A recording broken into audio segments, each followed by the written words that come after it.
Dans les précédentes vidéos, nous avons vu comment installer Confi.ui, comment générer vos premières images, comment générer des images panoramiques où vous pouvez contrôler ce qui apparaît dans l'image par bloc, et aussi comment optimiser la consommation de mémoire lorsque vous faites tout ça, histoire de pas cramer votre PC.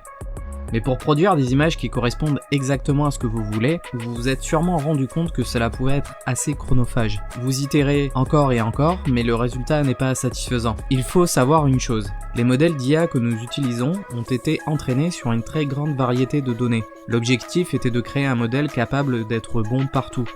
Mais souvent, quand on est bon partout, en réalité on est surtout moyen, voire mauvais sur des tâches spécifiques qui requièrent une certaine expertise. Ce n'est pas parce qu'on est bon en sport en général qu'on va se classer dans le top 100 au tennis. Sans entraînement spécifique, c'est juste inimaginable. Dans cette vidéo, on va parler de plusieurs techniques, outils et méthodes que vous pouvez mettre en œuvre pour améliorer votre contrôle et maîtrise dans la génération d'images par IA. Allez, c'est parti.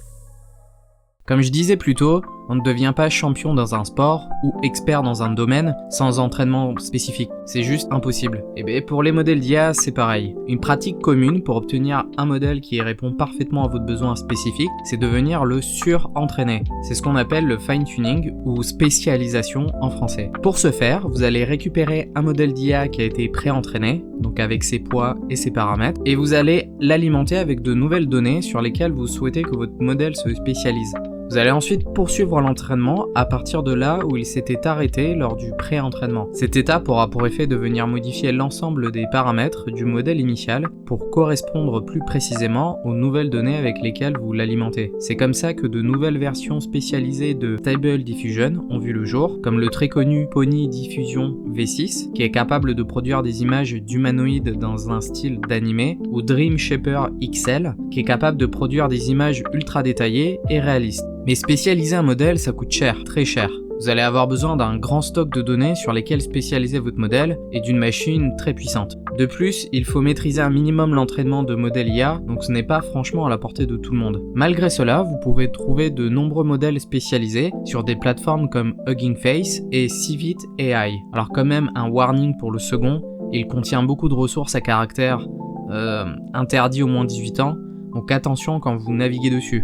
Vous avez été prévenu. Ces modèles spécialisés s'installent et s'utilisent exactement comme les modèles de base. Allez voir ma vidéo sur le sujet si vous souhaitez plus d'informations. Maintenant, outre la technique de venir surentraîner un modèle dans sa globalité, il existe une méthode bien moins chère et bien plus répandue. On parle alors de LoRa. Alors qu'est-ce que c'est? Au lieu de réentraîner tout un modèle et donc venir modifier l'ensemble de ses poids, on va être un peu plus malin. On va juste venir modifier une petite partie de l'ensemble des paramètres sur un petit groupe de nouvelles données. Cette méthode présente beaucoup d'avantages.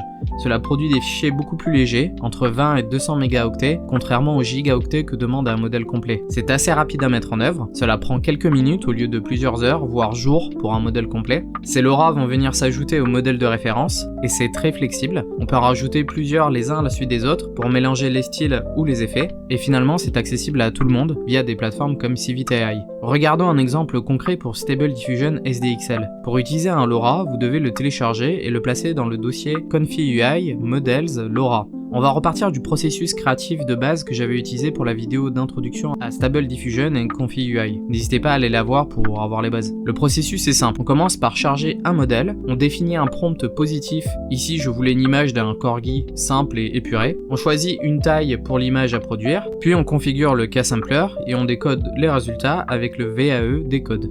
Alors ne vous inquiétez pas, tous les paramètres sont en description de la vidéo. Pour prendre en compte un LoRa, il faut rajouter une boîte supplémentaire qui se nomme Load LoRa entre le chargement du modèle initial et le K-Sampler. Vous choisissez le LoRa que vous souhaitez utiliser dans le menu déroulant et qui est présent bien entendu dans Confi.ui Model LoRa. Ici, je voudrais appliquer un style pixel art. Puis je connecte le modèle et le clip au LoRa. Et voilà, en quelques secondes, on a appliqué un style à une image. Et des LoRa, il en existe plein. Comme on vient de le voir, des LoRa pour créer des images dans un style particulier, des LoRa pour gérer la luminosité de vos images, des LoRa pour créer des personnages de vos émissions préférées, et même des LoRa pour générer des images de toilettes japonaises. Pourquoi pas? Dans les prochaines vidéos, on va voir comment utiliser une image de référence pour influencer directement votre production, avec notamment ce qu'on appelle des IP adapteurs. Et nous verrons également comment contrôler parfaitement la composition de votre image avec les contrôles nets. Alors pour ne rien louper, abonnez-vous. Tchuss!